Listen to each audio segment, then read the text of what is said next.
Okay, Mark, we're going to give you a little how-to video on the whoa breaking. Now, we've been working with Lucky now for about 2.5 weeks on this whoa breaking, and you can see he's just now starting to wear the electric collar too. We got a boy who's so big and strong, but he's all puppy, and so it's been a little bit slower going than I wish it had.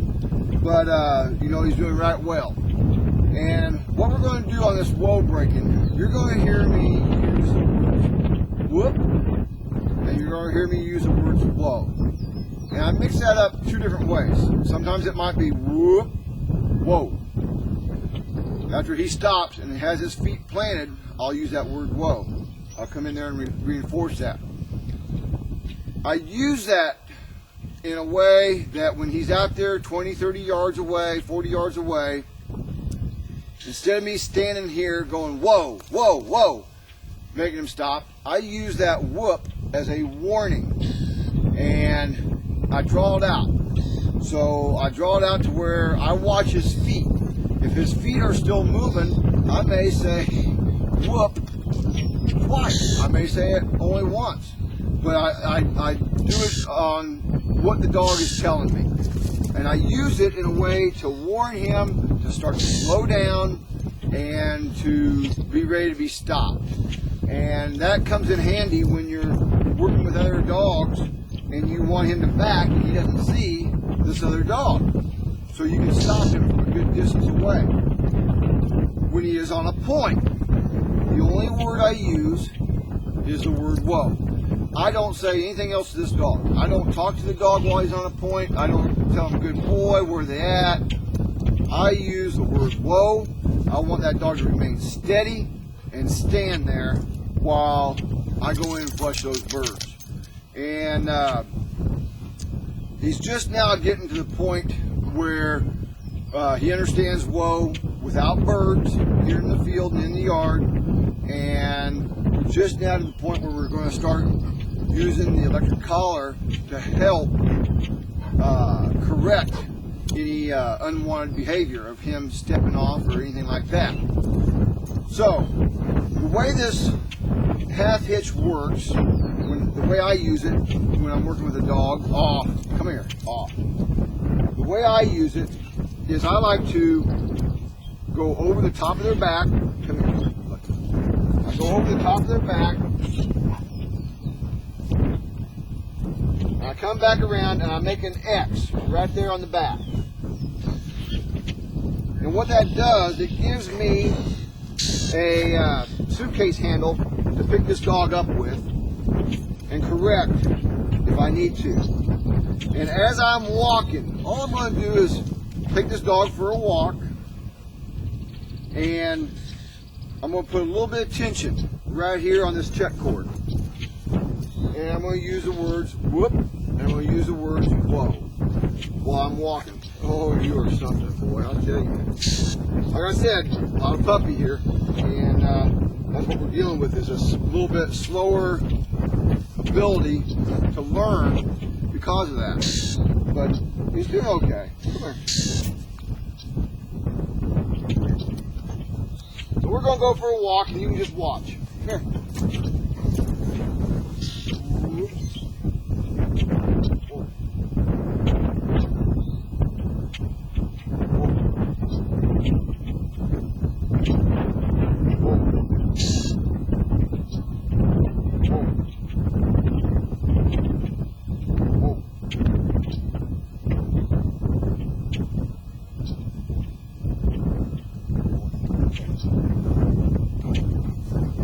So what I'm doing, you're going to see me walk around him in a circle.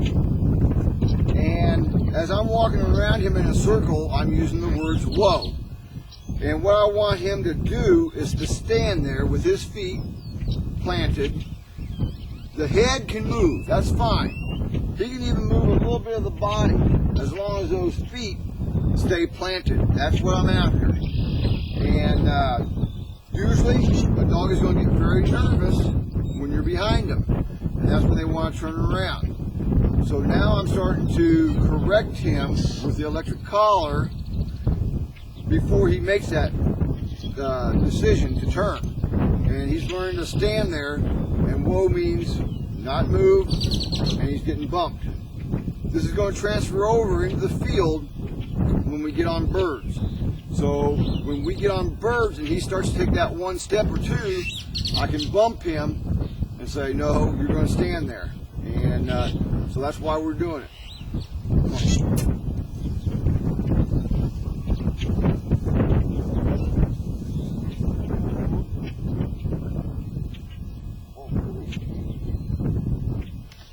Whoa.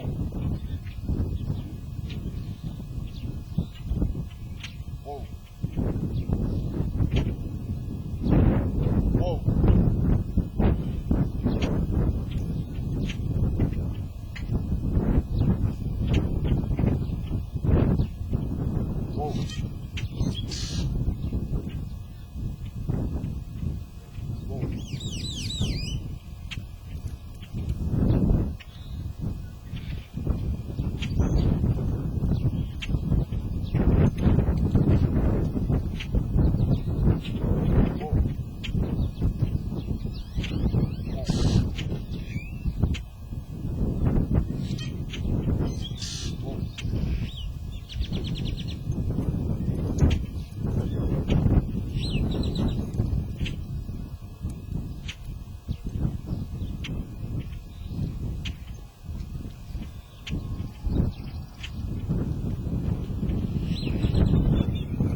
Whoa.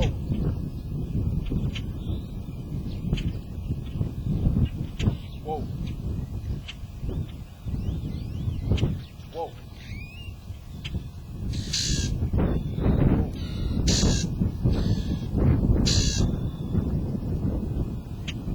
All right, boy.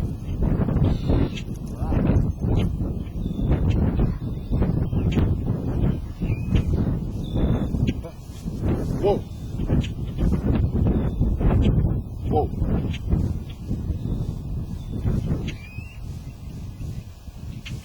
Whoa. Whoa.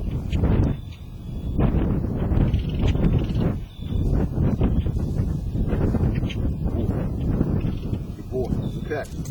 Now, come here, buddy. Okay, so I've used the words whoop when I've done this tension right here. That's what I'm going to do, is just keep it nice and loose. Do a little walk here. Whoop. Just put a little tension right here. Whoa. Then I've also used just the words whoa that you just heard. So I mix it up every now and again just to kind of keep him guessing and to use it a couple different ways. But I'm also releasing him. So I release him by, all right, okay, tap on the head and shoulder, tell him okay, and a toot toot on a whistle. Those are the three ways I like to release him from this whoa command. And the other way you could use, if you wanted to, would be to work on the here command. Now, that is something I need to address to you, because ever since he has been here, he no more knew the word here than he did French. And I think a lot of that comes from him being allowed to run and do what he wants to do. So now that we have this collar kind of in place, that is starting to change. That is why I think it is going to be very important to have a kennel for this dog. One, you got money tied up in the dog. Two, you got a dog that won't be going out there doing what it wants to do when it wants to do it and become the so-called self-hunter. But also, he will be in a controlled environment where you can work him and take him from the kennel and then let him run when you want to. So I think that is my opinion.